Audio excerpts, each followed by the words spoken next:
نوجوانانو یو ځل بیا د اویرنس دپاره یو واک اهتمام کړی دی چې خلک کې دا شعور پیدا شي چې هوایي فایرنګ یو کبھی عمل دی.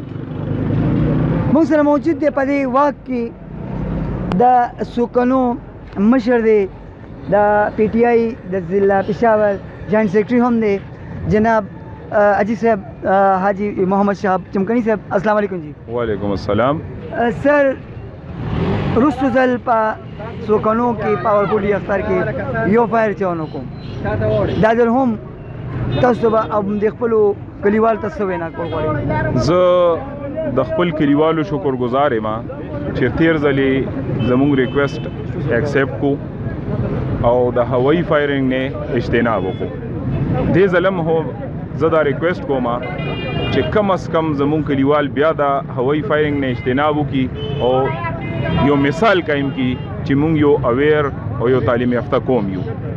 زموږ بچی ماشومان زنانه دا بار کینی بار وده کیږي بار اسمبلی ګرمي ده زما پرسنل ریکویسټ هم دا دی چې دې ځل هم اجتناب وکړئ او زه به ستاسو ډېر مشکور او ډېر شکرګزار یم. موږ سره د چمکني اس ایچ او موجود دی. السلام علیکم سر. السلام علیکم سر. په دې موقع د زموږ چونکې باشعوره قوم دی چمکني او د ورکوټي اختر د خلکو خپل چې هغه یو ډز نه کړی په سوکنو کې د لوی اختر په موقع تاسو هغه ته څه پیغام ورکول غواړئ؟ یار ډېر خوشحالۍ خبره ده. تیر ځل هم ورکوټي اختر هم زما دلته وکړه نو په دې خبره لکه مونږ له او تاسو له ټول له خوشحالېدل پکاري چې نه په ورکوټي اختر کې فایرنګ شوی دی او زما تاسو ټول له تمه ده چې انشاءالله په غټ اختر کې به هم ني دا کار زمونږ دی او تاسو وایئ چې یاره دا فایرنګ به نه کېږي. تاسو مونږ سره ملګرتیا کوئ ډېره د خوشحالۍ خبره ده. زه د ټول ملګري څومره چې راغونډ شوي دي د ټولو مشکور یم او ټولو نه به تمه ساتم چې انشاءالله په خپله به هم نه کوئ او نور خلک به هم منې کوئ انشاءالله. دویمه خبره دا ده زما طرفه به تاسو ته یو درخواست وي تاسو د دې کلي مشران یئ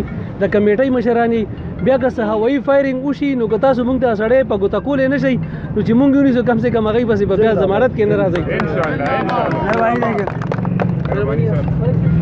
شاهد بلال بھائی موږ سره موجود دی په دې هکله ډېر سرګرم دی.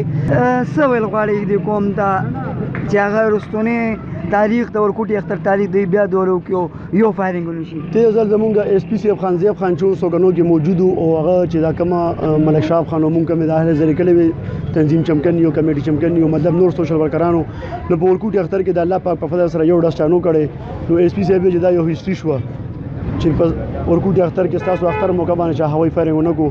دوستانو زما اوس هم دا هیله ده زه ایس چمکني شکریا ادا کوم خاص کر چې راغو او کلي دې دا ښه میسج ورکړو او زما دا یو ګزارش دی د خپلو هلکانو نوجوانانو نه چې ګرمۍ موسم دی او زموږ ټول غریب خلک یو ټول زنانه ماشومان بره په چتونو باندې وده کېږي لار چا وس نه کېږي د ایسیګانو موږ ټول چې دی زیاتره غریب خلک یو. مهرباني وکړئ د هوایي فایرنګ نه داسې قسمه خلکو ته ډېره خطره وي که څوک یې نه مني تاسو د اختر په شپه باندې خیر دی لاړ شئ الارش ته بل هسپتال ته تاسو په خپله ګورئ څونه ماشومان څونه زنانه چې دې ډزو باندې لګي تاسو په خپله حیران شئ. دلته کې نور ملګري موجود دي هغوی سره هم خبرې اترې کوو. السلام علیکم جی. وعلیکم السلام. څنګه څه وینا کول غواړئ دې ټایم کې؟ یاره زه خو شاهد بلال بھائی خبرو نه پس خبرې کول ما ته خو مناسب نه ښکاري خو بهرحال دې چې کومې خبرو کې ډېرې ښایسته خبرو کې بلکې هوایي فایرنګ اصل یو نالت دی او په دې باندې چې کوم دی نو بالکل څنګه چې دوی ویلې هغه کس باقاعده پولیس ته په ګوته کول غواړي چې یو کس ورته په ګوته شو او هغه له سزا میلو شوه نو انشاءالله زما د امید دی چې نور خلک به داسې حرکت نه شي. السلام علیکم بابا. وعلیکم بابا ته راغلی د دې واک کې شامل شوی د هوایي فایرنګ خلاف قوم دې سوکني قوم ته څه ویل غواړي؟ دې ته دا غواړي چې ډزې به نه کوئ بې فایدې ټول غریبانان خلک دي بار پراته دي چې څوک ولګي بیا څه پرسان نشته دی چې کم ځای نه ولګېدو کم ځای نه لګېدو. مینوالو امید ربه دی چې د ورکوټي اختر په شان دا اختر به هم تاسو ښه په مینه محبت سره تېروئ او هوایي فایرنګ نه به بالکل ګریز کوئ. په دې خبرو تاسو نه اجازه غواړم.